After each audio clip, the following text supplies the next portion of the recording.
every single one of us knows what it feels like to be in a rut, when everything just feels overwhelming and you feel listless and despondent. You're in that sense of a funk, and you just couldn't be bothered getting off go. And the challenge for all of us is when you get into that position, how do you break any rut cycle? How do you get out of a funk? And I had a conversation recently backstage at a conference with Steve Hansen, which I think shed some really profound light on how each of us can do this. Now, if you don't know who Steve Hansen is, he's the coach of the All Blacks, the legendary rugby team. In fact, statistically, the All Blacks are the most successful rugby team on the planet ever. They've got a phenomenal track record. And I was speaking to Steve Hansen about how he keeps the boys at the cutting edge through the inevitable ups and downs they will each experience as a team and as a group of individuals. And it was interesting just hearing what Steve Hansen has learned over the years about coaching this team and how those learnings apply to each of us as individuals as well. And one of the most significant things he shared was he said, it's all about where you're focusing and where you're dwelling. He said the most important key for him as a coach is to keep his team challenged. He said the dangerous thing is whenever they get to a point where they're focusing or dwelling on the past. Because if they're looking at last week's match or last season, and if it was a good match or a good season, it can be easy to get a little bit complacent, even a bit lazy.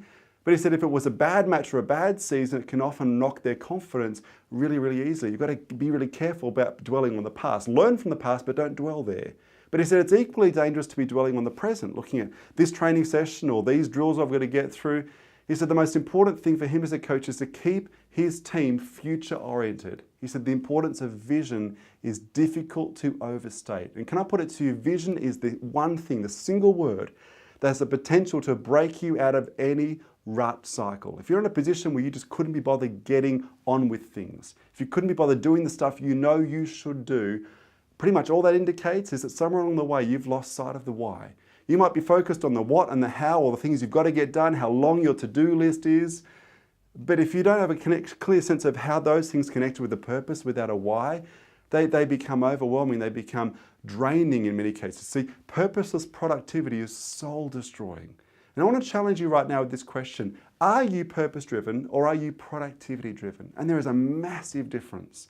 And so if you're in a rut right now, the most important thing for you is to focus on the future, just as Steve Hansen does with his team, to develop a future orientation. What's the vision? What's the challenge? What's next? And so I want to ask you a couple of questions just to get you thinking around these lines. The first question I would ask you is, what would you attempt in the next 12 months if your success was absolutely guaranteed? If there were no limits and you were assured of success, what would you set out to accomplish? Number two, in the next 12 months, what would represent a disappointing failure in your mind? In 12 months' time, if you got to a certain place and you said, well, this is what I'd experienced, what would represent something you go, gosh, I really feel like I just missed the mark? Because that'll actually give you clues about what the opposite of that will be, which is something that should be motivating and inspiring, because that's the ideal state you want to be in. Third question I would ask is, what would you like others to be saying about you in 3 to 5 years' time? What would the reputation you have be in an ideal world? And the fourth question is, who is at the place that you'd like to be in? Who's living the sort of lifestyle, enjoying the sort of success that you'd like to be enjoying in the future? Because that'll give you a clear sense of what you're aiming for. And so this is the one word, the most important thing if you're going to break any rut cycle, spend some time, 10, 15 minutes, get clear on what the vision is. What are you working toward? Why are you working so hard? Because you'll often find it's becoming purpose-driven, not productivity-driven, that is the key to getting out of any rut or any funk.